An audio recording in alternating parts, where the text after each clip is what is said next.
La radio de l'identité locale à Aix-les-Bains et autour du lac du Bourget, Radio Grand Lac sur 92.1.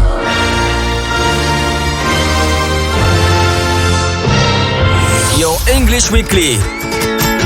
Your English Weekly. La chronique 100% en anglais de Radio Grand Lac avec Sinead. Bonjour à tous ceux qui nous écoutent aujourd'hui sur 92.FM. Bienvenue à l'émission Your English Weekly. Et je suis Sinead Dupont-Pocher-Baron, votre professeur d'anglais. L'objectif de cette émission, c'est stimuler la langue anglaise et l'expression anglaise. Chaque semaine, vous découvrez soit un nouvel article, soit une histoire inspirée d'un élève ou un étudiant ou un ami, comme aujourd'hui. Cette émission est aujourd'hui sponsorisée par Your English Workshop, qui est un centre de formation pour l'apprentissage de l'anglais pour les adultes et les enfants, bien sûr certifié Calliope. Pour les ados qui souhaitent partir à l'étranger, en Irlande, en cours d'immersion ou linguistique, j'organise des rendez-vous maintenant sur rendez-vous. Alors avoir 09 84 53 06 58 ou sur Aix-les-Bains 04 79 88 89 15. Restez à l'écoute dans les 15 prochaines minutes pour notre expression de la semaine et notre conversation en anglais avec Claire Delorme Pégaz. C'est pas une leçon cette semaine parce que nous allons avoir une conversation en anglais au sujet de Charles Letois. Hi and welcome back to Your English Weekly. Today is not quite a lesson as usual.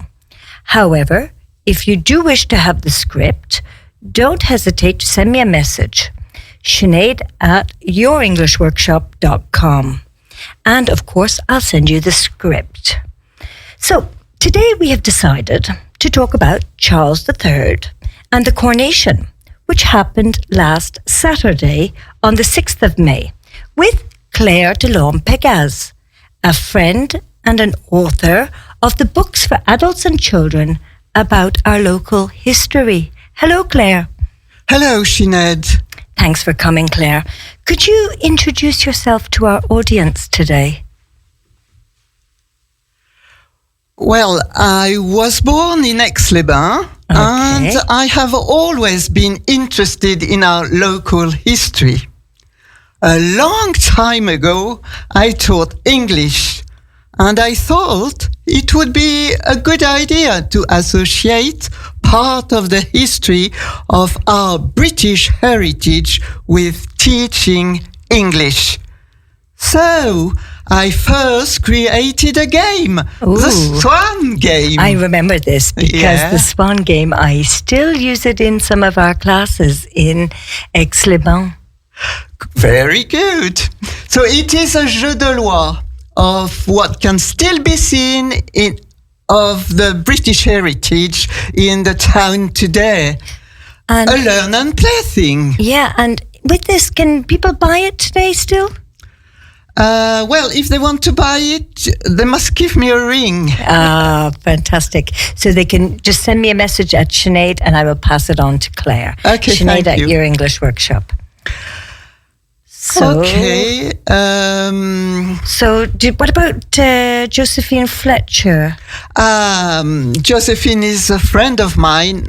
I met her about 10 years ago, well, more than 10 years ago, and she was a Blue Badge guide in Scotland, and she knew all about Queen Victoria in Scotland. Okay, and so that's how you managed to put together the idea of the book with Victoria in Savoy. Yes, exactly. Ah, okay. And tell us a little bit about this book. Well, it was a combined effort, actually. And because I knew a lot about Queen Victoria in Aix, and she knew a lot about Victoria in England, we made this book. And the book was prefaced by the British ambassador in Paris, now Lord Ricketts. And is this book in French or is this book in English? Well, the book was in French, but there was a summary in English at the end of each chapter. The book was a success and it was quickly sold out. I remember that, yeah, because I actually got one of the books. I have one of these books today, and I remember wanting to get one for a friend, and you said, no, Sinead, there's none left. Okay, and now tell us about the Fontaine de Silo, the new book. Yes, they were interested in the subject, and so I rewrote a book just in French this time, and it is called La Reine Victoria et la Savoie. It was out last autumn, and you can find it everywhere, I suppose. Okay, so that's fantastic. But before we start, Claire, let's look at the expression of the week, because every week I give a little expression. So, have you ever heard the expression in a nutshell? For me, a nutshell is une coquille de noix. Absolutely. But the expression is not quite the same. So listeners, stay tuned until the end and I will give you what the meaning of in a nutshell means. Okay, Claire, thanks for coming today. So we're going to talk about the coronation of Charles III, and then we're going to talk about, of course, the link to Aix-les-Bains, because that's what interests us today, especially. And in 15 minutes, we don't have enough time to talk about everything, so you can imagine. But listeners, it was a fantastic coronation of Charles III, and its link with Aix-les-Bains. I'll let Claire tell us more about that after. But just coming back to last Saturday, in a nutshell, we had world leaders. We had people like you and I, 4,000 soldiers from 39 countries. We had William, who pledged to his father, the king.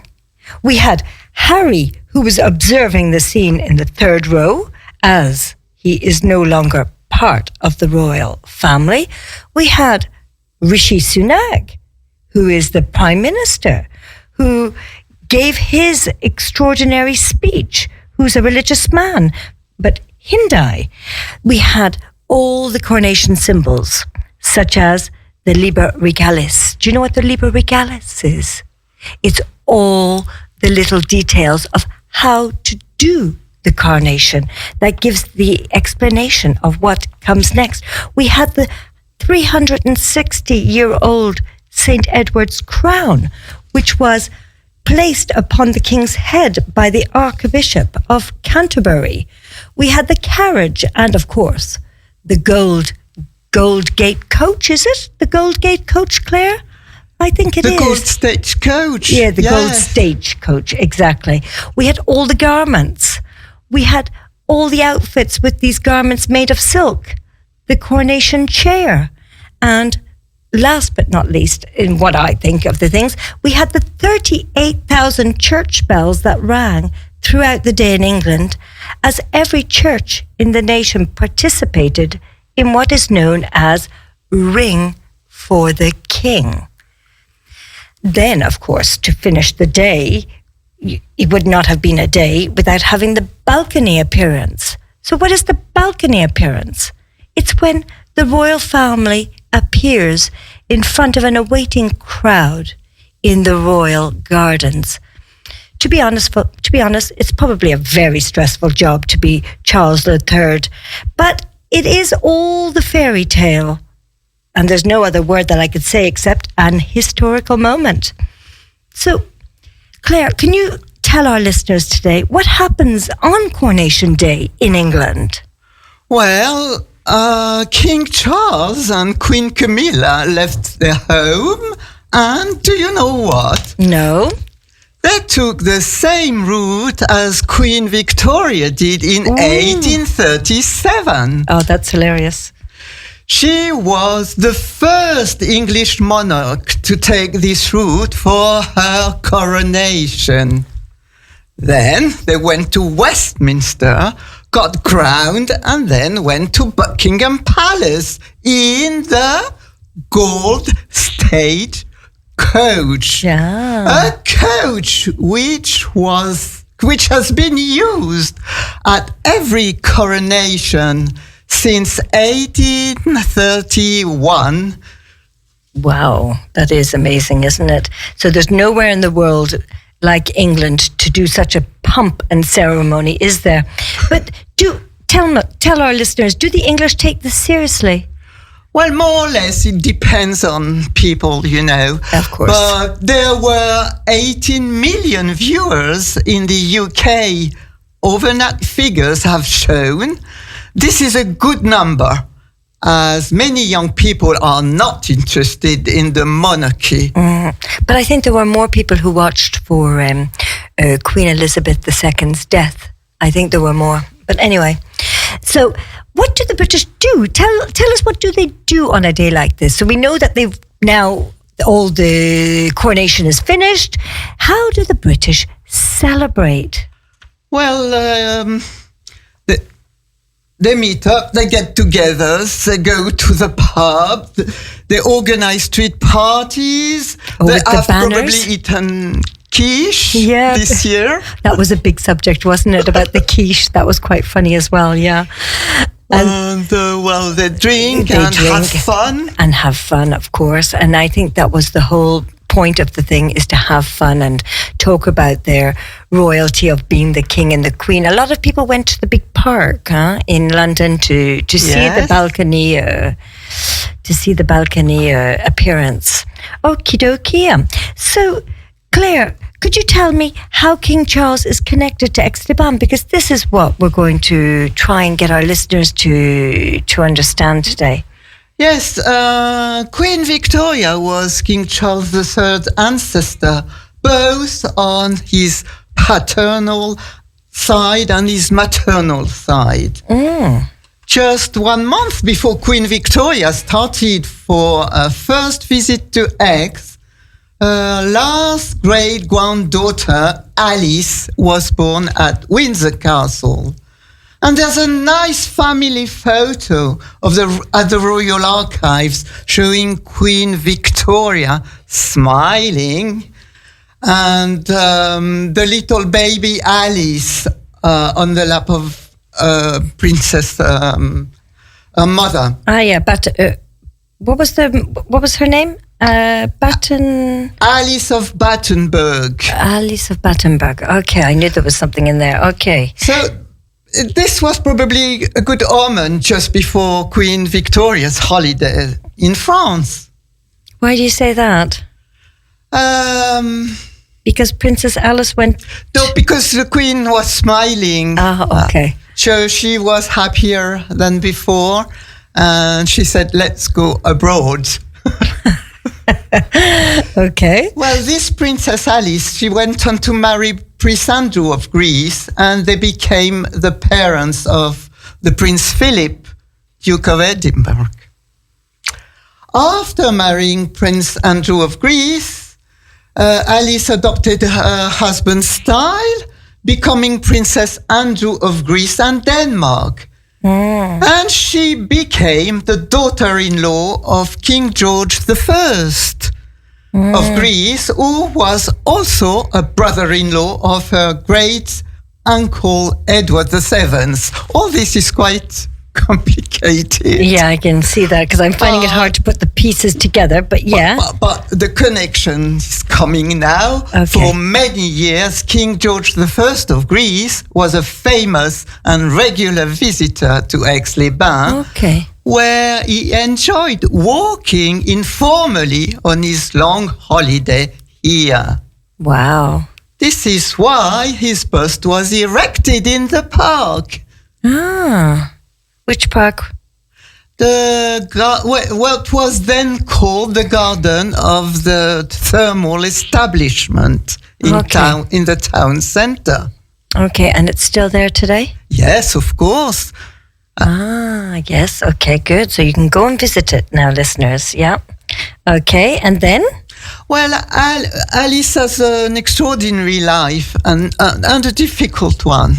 After the war, she stayed in Greece and founded a Greek Orthodox nursing order of nuns. Nuns, which are the sisters. We call them in French les sœurs. Yes. Okay, the nuns. And after the fall of the King of Greece in 1967, Princess Andrew was invited by her son and daughter-in-law to live at Buckingham Palace in London, where she died 2 years later. Okay. And then what's the connection then with Jerusalem? Because I heard about something about Jerusalem, but you told me actually. Her remains were transferred from Windsor Castle to Jerusalem on the Mount of Olives, and that is where she's buried now. So that's where she's buried today. So if you go to Jerusalem, you will find her there today. Okay. Now, we know all of this. Now, we have another connection with Charles and Aix-les-Bains with the story of the tree planting. What is the story of the tree planting? Tree planting has been commonly used to mark significant royal occasions. Many individuals, parish councils, groups and businesses have or will be planting a tree to commemorate the coronation, you know. Okay. And it's the first coronation in almost 70 years. Okay. And planting trees will suit Charles III's dedication to environment. Yeah, because he's big into the environment, exactly. Okay, so I know we're going to finish now up soon, but before I finish, I'd like to talk to you about my last little question, because I know you contacted Buckingham Palace. Why did you contact Buckingham Palace, and what did they say to you? Last week I sent a copy of my last book, La Reine Victoria et la Savoie. And did you send it in English or in French? No, it's in French, but you know, King Charles speaks French. Mm-hmm. So I wrote, Queen Victoria found relaxation and contentment in Savoy, and I wish Queen Camilla and you will find relaxation at reading my modest work. Oh, that would be so nice if they did read it. I don't know if they'd come all the way to Aix-les-Bains, because if they did, it would be a big ceremony here as well, wouldn't there? Yes.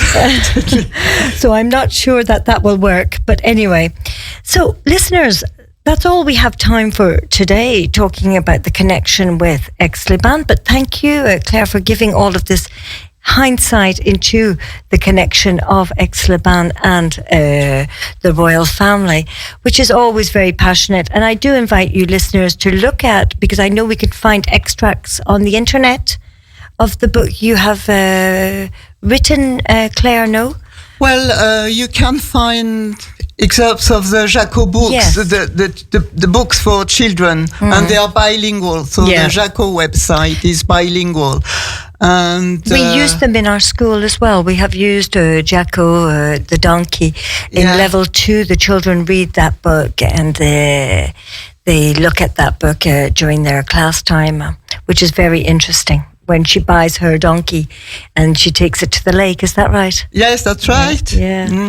So anyway, listeners, back to our expression. Are you ready now for this, Claire? Because the expression in English is, in a nutshell, means you give a shortened version of something complex. Like today, we could not talk in 15 minutes about King Charles III, so we had to condense the speech into a small summary that you would do. So this is a nutshell. So there you are, listeners. You know today about, in a nutshell, making a shortened version of something that is complex.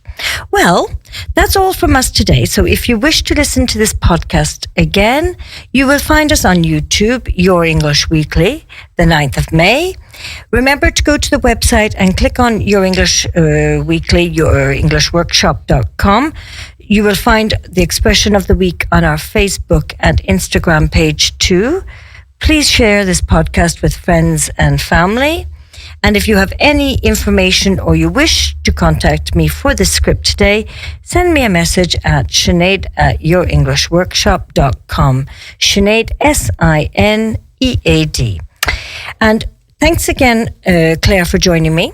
Thank you for inviting me. It was a pleasure. And don't forget to stay tuned today, because at 1 o'clock we have Place aux Associations. At 5 o'clock we have 1 hour, one commune with La Bolle. At 6:15 we have Jérôme and the Economy Autrement. And today we've got an invitee and guest with Jardin des Plantes. So that should be very interesting. And that's all from us today. Bye to you from us at you.